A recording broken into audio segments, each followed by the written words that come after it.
Let's be real, for a long time now, it's all going to be about transfers.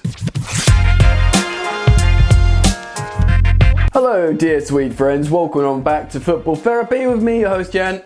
Excuse me, I hope you're all doing well. I really do hope that. Welcome back to Chelsea News, the daily series here on Football Therapy, where I reflect upon the news and what's being said about Chelsea. I refuse to rhyme and say blues, giving you my opinion on it, but more importantly asking for yours. And if you want to keep updated with daily content, daily information regarding the blues, the news, then consider subscribing to this channel, Football Therapy, hitting that all-important bell notifications icon, dropping a like to show your support, because today we're talking about two big stories: the potentiality of a free transfer coming to Chelsea in a Galactico form, as well as a striker alternative that perhaps not a lot of you have been thinking of. Ooh, that's going to be interesting. Looking for additional content? You should consider checking out Football Yannick, my other channel where I talk all things football, not just exclusively Chelsea. You guys have been loving it, so thank you so much for all your support. The link is in the description to go and subscribe to Football Yannick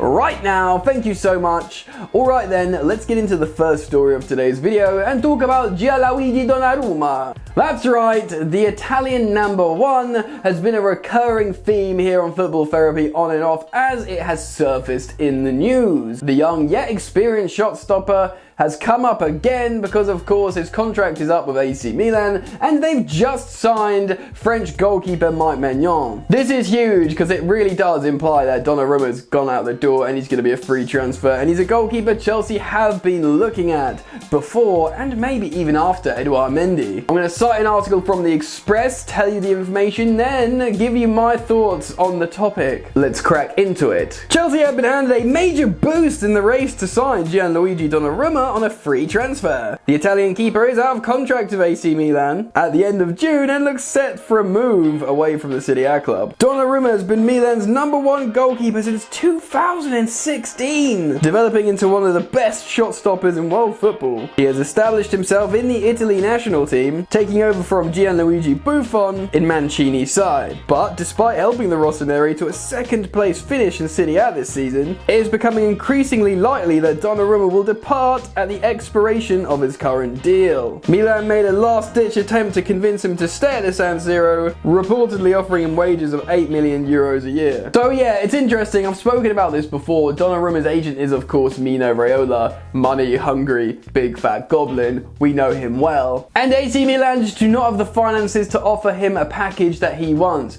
Now, he was the jewel in the crown, Gianluigi Donnarumma. He's Italy's number one, he's young, he's been their first team goalkeeper since he was like 16 or 17 years old, which is just incredible for a club the size of Milan, which is a massive club. To have a young teenager as your number one really does show how special this kid is. He's bloody massive, he's imposing in the goal, and like I said, an incredible shot stopper.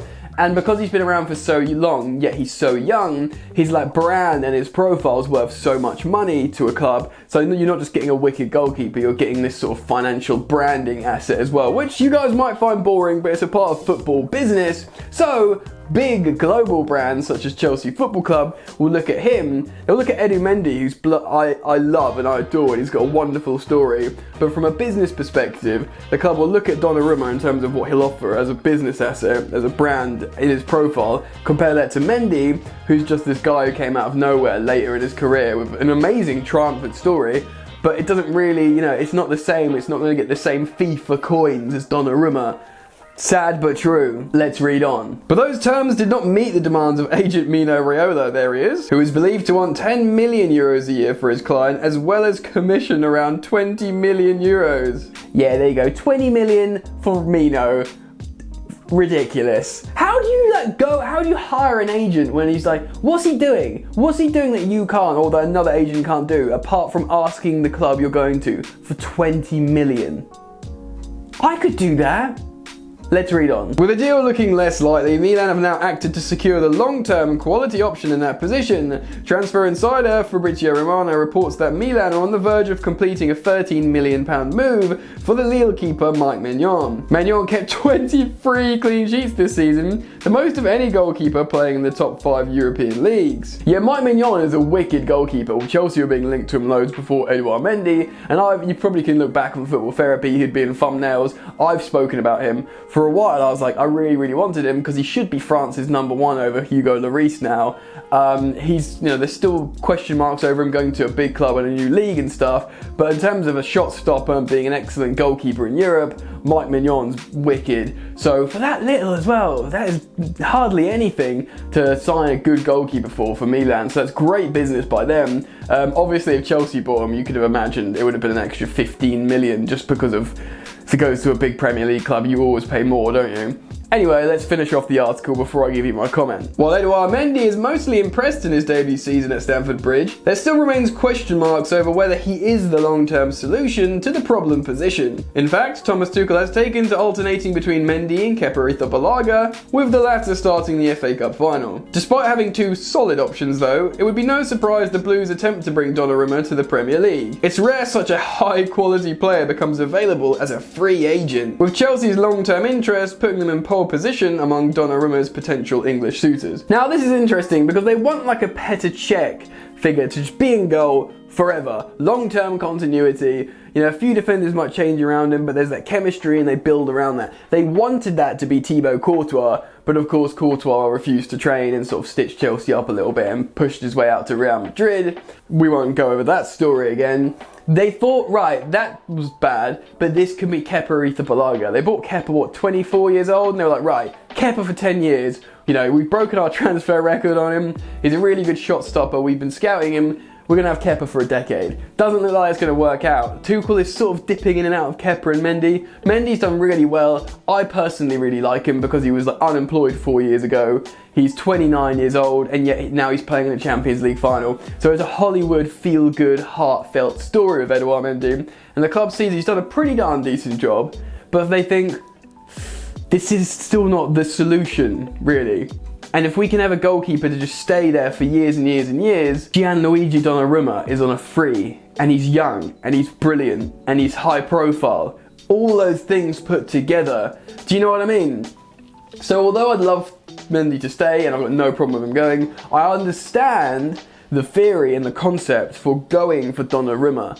Do you see what I mean? Let me know what you think down in the comment section about Donnarumma. Would you take him? It's a free, but remember, it's going to be a signing on bonus and it's 20 million for the Goblin King. So, you know, nothing's for free. Do you know what I mean? Let me know your thoughts in the comments down in the comment section.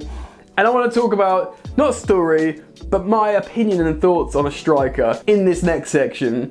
So let's move on and talk about Danny Ings!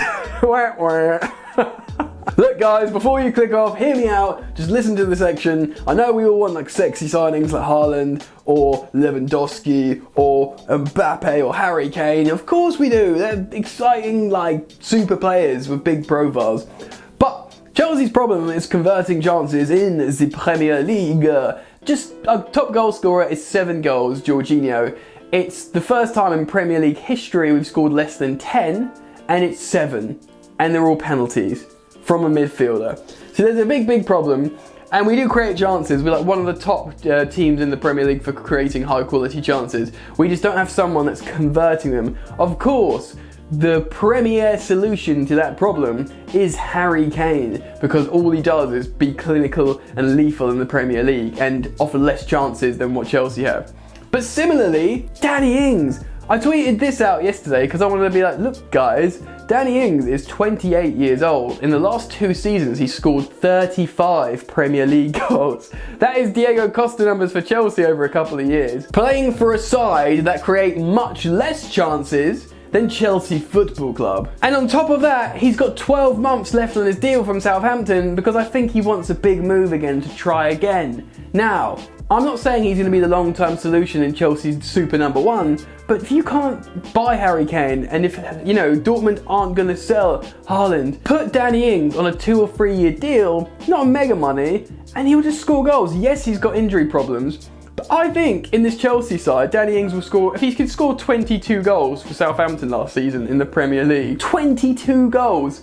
That's like more than 3 times as much as our top goal scorer in a side that creates less chances. He will score for Chelsea, and he works hard and runs around too. He's 28 years old. He's not like a 31-year-old. He's still got a few years of top flight, you know, game time in him. And the fact is, I wouldn't be talking about Danny Ings, right? I wouldn't be talking about him if he was just had 3 years left of his deal at the Southampton. You know, I wouldn't be like, oh, let's take him from Southampton. He'll want to move. He'll cost maybe £20 million.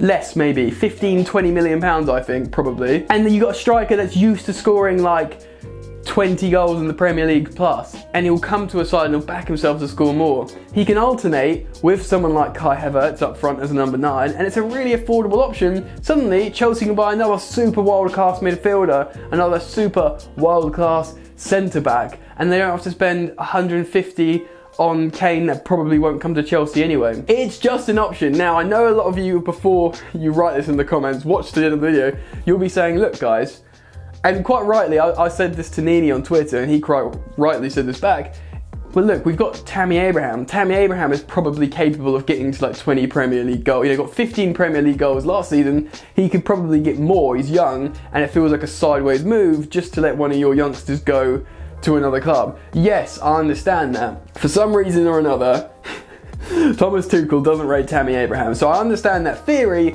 but it's out of our hands at the moment. It looks like Tammy Abraham's going, so I understand that. Now, just assume he's gone. It's very sad. I don't want him to go, but let's just say he does go. You look to the league for a proven goal scorer and affordable option. Maybe for some reason Thomas Tuchel likes the way Danny Ings moves in the box, as opposed to, you know, Tammy Abraham, and thinks about it. Look, we are in no way linked to Danny Ings at the moment. He's just probably going to be available for a really affordable price, and he wants to go to a top 6, top 4 club. That's reportedly the situation. So let me know your thoughts. It is a thought experiment, a theoretical for you guys. Drop your comments on that down in the comment section below. Thank you for watching this video to the end. If you enjoy my content, drop a like, consider subscribing if you're new, and if you want to show some love, go click the link in the description to go check out Football Yannick and subscribe to that channel. Thank you, my sweet friends. Enjoy the football, and I will see you later. You ain't so tough with that bad boy tuck. I'ma get it how I'm living, I'ma walk the walk. Outline my lines, I rap through thought. Body bag the verse, outlined in chalk. In my life seen trouble, hustle on the double. Silence on the trigger like my pick got a muzzle. Yo, chick like to guzzle, bad boy stay in trouble. I only love this paper, sorry I don't. I laugh me, baby.